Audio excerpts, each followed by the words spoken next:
अरे इंजीनियरिंग छोड़ और वाइल्ड लाइफ फोटोग्राफर बन। वो काम कर जिसमें तेरा टैलेंट है। अगर लता मंगेशकर के फादर ने उसको बोला होता कि तू फास्ट बॉलर बन जा, या सचिन तेंदुलकर के फादर ने उसको बोला होता कि तू सिंगर बन जा, तो सोच आज वो कहां होते। तू समझ रहा है मैं क्या बोल रहा हूं? साला इश्क करता है जानवरों से और शादी कर रहा है मशीनों से। मित्रों, जैसा कि आप जानते ही हैं, रांचो हमेशा सही बात कहता है। वो काम कर जिसमें तेरा टैलेंट है, जिसमें तेरा पैशन है। और बाबा रणछोड़ दास ऐसा इसलिए कहते हैं क्योंकि काम हमारी जिंदगी का एक बहुत ही इंपॉर्टेंट हिस्सा है। यूसी हम दिन में 8 घंटे काम करते हैं, जिसका मतलब है कि हमारी जिंदगी का 1/3 या 1/3 हिस्सा काम करते हुए गुजरता है। इसीलिए अगर काम हमारी चॉइस का होगा तो हमारी जिंदगी का 1/3 हिस्सा सही सही सेट हो जाएगा। और अगर 1/3 हिस्सा सेट हो गया तो उसके स्पिल ओवर इफेक्ट से, उसकी उमंग और तरंग से जिंदगी के बाकी बचे हुए 2/3 हिस्से भी सुधर जाएंगे, संवर जाएंगे। दूसरी तरफ अगर आपको अपने काम के प्रति रुचि नहीं है, अगर सुबह के वक्त बिस्तर से उठने पर आपको अपने काम के बारे में सोचकर जोश की अनुभूति नहीं होती है, अगर आप ऑफिस सिर्फ इसलिए जाते हैं क्योंकि वहां आपको महीने के आखिर में सैलरी मिलती है, तो इस हालत में आपकी वो 1/3 लाइफ तो रोते रोते गुजरेगी ही, आपकी बाकी 2/3 लाइफ की भी, जैसा बंबई भाषा में बोलते हैं, वाट लग जाएगी। इंसिडेंटली यही मैसेज हमें डिलीवरिंग हैप्पीनेस से भी मिलता है। डिलीवरिंग हैप्पीनेस वही पुस्तक है जिसे हम पहले भी एक बार डिस्कस कर चुके हैं, और इसके लेखक हैं टोनी शे। वही टोनी शे जिनका कहना है कि हमें काम पैसों के लिए नहीं बल्कि अपने पैशन के लिए करना चाहिए। वही टोनी शे जिन्होंने अपनी 28 लाख रुपए वाली ओरेकल की जमी जमाई नौकरी सिर्फ इसलिए छोड़ दी क्योंकि उन्हें लगा कि वे वहां कुछ नया नहीं सीख पा रहे थे और अपना वक्त बर्बाद कर रहे थे। और उनकी ये सोच सही साबित हुई जब उन्होंने ये जॉब छोड़ने के कुछ ही समय बाद अपने इंडियन फ्रेंड संजय मदन के साथ मिलकर लिंक एक्सचेंज नामक कंपनी की शुरुआत की।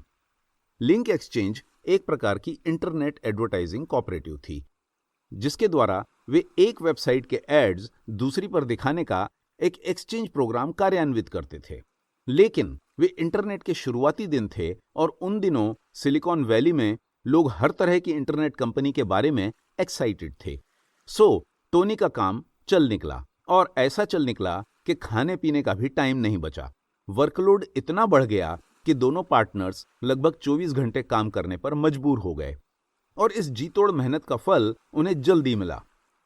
लिंक एक्सचेंज को शुरू किए हुए टोनी को मुश्किल से 5 ही महीने हुए थे और कंपनी में एक भी कर्मचारी नहीं था जब न्यूयॉर्क के एक व्यक्ति ने उन्हें $1 मिलियन में कंपनी खरीदने का ऑफर दिया। ऑफर सुनकर टोनी दंग रह गए।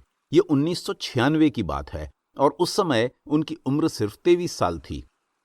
इतनी छोटी उम्र में सिर्फ 5 महीने की मेहनत के बदले उन्हें $1 मिलियन मिल रहे थे, जो कि लगभग 7 करोड़ रुपए के बराबर हैं। कहने की जरूरत नहीं, यह जबरदस्त ऑफर था। लेकिन कंपनी नई थी और टोनी को लगा कि कुछ और भी अच्छे ऑफर्स आ सकते हैं, सो उन्होंने अपनी कंपनी बेचने से इनकार कर दिया। मजे की बात यह हुई कि लिंक एक्सचेंज का काम बढ़ता रहा और कुछ ही समय बाद एक दूसरा ऑफर आया। यह ऑफर याहू कंपनी से आया और यह ऑफर पिछले ऑफर से 20 गुना बड़ा था। दैट्स राइट, इस बार उन्हें लिंक एक्सचेंज के लिए $20 मिलियन ऑफर किए गए। और जैसा कि सोचा जा सकता है, अब की बार इस ऑफर को रिफ्यूज करना आसान नहीं था। 20 मिलियन यानी लगभग 140 करोड़ रुपए, और वो भी कॉलेज से ग्रेजुएशन के 1 साल के अंदर। ये इतनी बड़ी रकम थी कि उसे पाने के बाद टोनी अगर चाहते तो जिंदगी भर कोई दूसरा काम करने की जरूरत नहीं होती। जैसा कि आप समझ ही सकते हैं, इस बार फैसला करना आसान नहीं था और उन्होंने इस सोच में कई दिन गुजारे। लेकिन आखिर में टोनी ने अपनी थिंकिंग के सहारे उसे आसान बना लिया और उनकी थिंकिंग का सारा फोकस एक बार फिर उनके पैशन पर आधारित था।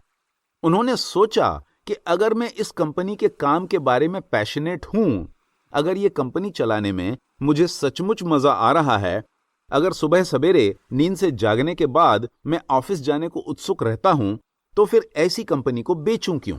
सिर्फ इसलिए कि कोई उसके लिए 140 करोड़ रुपए दे रहा है? उन्होंने सोचा कि अगर मुझे कंपनी बेचनी होगी तो उस दिन बेचूंगा जिस दिन मुझे इसे चलाने में मजा आना बंद हो जाएगा। और इस तरह से सोचने के बाद टोनी ने उस ऑफर को भी ठुकरा दिया। और इस ऑफर को ठुकराने के बाद टोनी और उनकी टीम पहले से भी ज्यादा कमिटेड हो गई। उन्हें लगा कि अगर याहू जैसी कंपनी उन्हें 20 मिलियन देने को तैयार है तो क्यों ना वे और दिल लगाकर काम करें और उससे उनकी कंपनी की कीमत और भी बढ़ जाएगी। यह ख्याल तो बहुत अच्छा और लॉजिकल था, लेकिन उसके एग्जीक्यूशन में टोनी ने एक बड़ी गलती कर दी और वो गलती थी कंपनी का सडन एक्सपेंशन। उन्होंने रातों रात बहुत सारे नए एम्प्लॉयज रिक्रूट कर लिए और इतनी स्पीड से रिक्रूटमेंट करने की वजह से वे नए एम्प्लॉयज के कमिटमेंट की तरफ ध्यान नहीं दे पाए।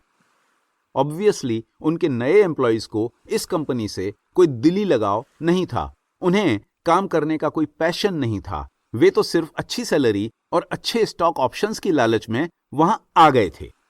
सो जैसा कि इस तरह के केसेस में अक्सर होता है, कंपनी कल्चर की वाट लग गई। इसके चलते टोनी ने इस प्रोसेस से कुछ मूल्यवान सबक सीखे और वे सबक थे: फास्ट ग्रोथ जरूरी नहीं है, कंपनी का कल्चर बहुत महत्वपूर्ण है, proper company culture customer service से भी ज्यादा जरूरी है। टोनी ने महसूस किया कि कंपनी को धीरे धीरे विकसित करना ही अच्छा है। इससे हो सकता है कि आपकी ग्रोथ धीमी होगी, इससे हो सकता है कि आपका प्रॉफिट थोड़ा कम होगा, लेकिन आपकी कंपनी का कल्चर बरकरार रहेगा, जिससे आपकी पीस ऑफ माइंड बनी रहेगी। इस पूरे प्रकरण में कुछ समय लगा। याहू के ऑफर के बाद लगभग 2 साल गुजर गए, लेकिन इस अवधि के दौरान टोनी ने कंपनी में अपनी रुचि खोनी शुरू कर दी। सडनली उन्होंने रियलाइज किया कि अब उन्हें कंपनी चलाने में वो मजा नहीं आ रहा था जिसकी उन्हें आदत पड़ चुकी थी। और उनके सौभाग्य से कई कंपनियां लिंक एक्सचेंज को खरीदने की इच्छुक थीं और इसी बात का फायदा उठाते हुए नवंबर 1998 में उन्होंने इसे माइक्रोसॉफ्ट को $265 मिलियन में बेच दिया। मित्रों, कॉलेज पास करने के 3 साल से भी कम समय में अपनी कंपनी को 2000 करोड़ रुपए में बेचने के बाद टोनी शे ने और कौन कौन से दांव खेले, किस तरह से उन्होंने अपनी अगली कंपनी को लॉन्च किया, ये सब जानने के लिए हम एक बार फिर डिलीवरिंग हैप्पीनेस को डिस्कस करेंगे अगले एपिसोड में। तो कृपया उसे मिस न करें, और उसे मिस नहीं करने का सबसे अच्छा तरीका है जीनियस इंडिया चैनल को सब्सक्राइब करना, ताकि आपको अगले वीडियो के रिलीज की सूचना तुरंत मिल जाए। इसके अलावा इस वीडियो को लाइक और शेयर करें ताकि ये आपके मित्रों और प्रियजनों तक पहुंचे। आखिर ज्ञान ही एक ऐसा धन है जो शेयर करने से बढ़ता है। आज के लिए बस इतना ही। अगली मुलाकात तक ज्ञान बटोरते रहिए और उस प्रतिभा को हासिल करते रहिए जिसके आप काबिल हैं, because that's the only way you can make India genius India.